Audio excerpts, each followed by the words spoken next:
We will be comparing Godzilla vs. Kong, A New Empire, against the book Godzilla vs. Kong vs. Israel vs. Palestine, which was written by Elizabeth Gilbert, who many of you may already know is the author of Eat, Pray, Love. So this book, Godzilla vs. Kong vs. Israel vs. Palestine, was a pretty big departure from her first book. But that's cool. I mean, I like when artists stretch their legs. I mean, what's actually interesting is originally Eat, Pray, Love was also going to be about Israel-Palestine, but her editor got her to cut it, so this was her opportunity. Right, yeah. Originally, it was Eat, Pray, Love from the river to the sea. If you want to understand Israel versus Palestine, I highly recommend Godzilla versus Kong versus Israel versus Palestine. It's like, I know a lot of people are like, I don't know, the issue is too complicated. This book is a good like way in. The problem with Israel versus Palestine in the news, it's not fun. Godzilla versus Kong versus Israel versus Palestine makes it fun. Yeah. Shot for shot comparison. The first big thing in the books, King Kong and Godzilla are small, not big. Yeah. In the books, these wolf things are IDF soldiers. The movie completely removes any mention of Israel-Palestine, which in the books is nearly half. Yeah, long political takes on the conflict. You barely even notice. Blood is still green in both. Yes. Blood is still green in both. That's the thing. In the books, he goes for a 3-in-1. His wife's pretty upset about it. Complains that he should learn the difference between shampoo and conditioner, and the 3-in-1's actually bad for him. It's exhausting. And he says, well, I'm a gorilla. What do you expect? And she's like, you can't use that excuse. She says, quote, Kongy. She calls him Kongy. And he says, please call me King Kong. And she's like, I'm your wife. She says, you can't use that excuse for everything. When you say you're a gorilla, therefore I can't, it makes me feel bad because I'm a gorilla. And I can. And Use I'm conditioner. A woman. Yeah, one thing, also a big change, in the books, all of the human characters just make gorilla noises and squeals. They go, weep, weep, weep. And they obviously couldn't do, it was a stylized choice the books made. The movie obviously couldn't do that. But they kind of paid homage to it by having all the dialogue be inane and stupid and boring, and you can skip all of it. What else were we wrong? In the books, she has no name. But it kind of works because in the movie, you do not remember what her name is. Yeah. Also, in the books, this nameless woman is big. She's like 80 feet tall. And that's why she's on TV. All the shit she's saying, it makes no sense. Yeah. But she's huge. She's the biggest woman ever. This woman is like 80 feet tall. She is destroying this facility as she walks through. And the data they're getting is about a tiny little monkey who's a foot tall and a tiny little lizard. I mean, it's basically, imagine the Geico lizard against Curious George. That's what the book is, with the background of Israel-Palestine.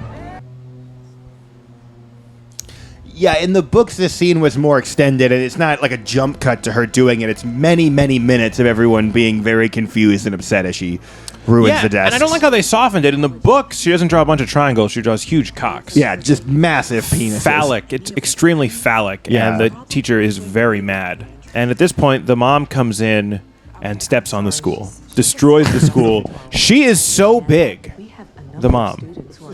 This is structurally making hard to do riffs because you're doing the fucking. She's fucking huge. I'm trying to do. I'm just reading the book. I wrote jokes as if she's not a giant fucking lady. Well, that's weird because she's a problem. giant lady. It says see, like literally the first thing, what's her face? That's her name in the books. Is what's her face?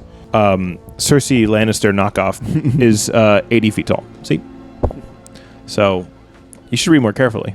Also, in the books, the girl is not literally deaf. She just only understands violence. She can hear, but she ignores you unless you slam her face into the car. Actually, no. In the books, she's deaf because she always has her status headphones in. In the book, she's constantly listening to her status headphones because she cares about her audio quality. And she's very excited that her headphones have 3 separate speakers, not just like normal one speaker for everything. Remember that part in the books? I do not know the name of any character. No, I don't think they tell you the I name. don't think they tell you the name of any character in this movie. No. And what's weird is they don't subtitle the characters, but they do subtitle when the monkeys make grunts. There's subtitled names for the little monkey, but not any of the people. Which is crazy. What a fucking dumb movie.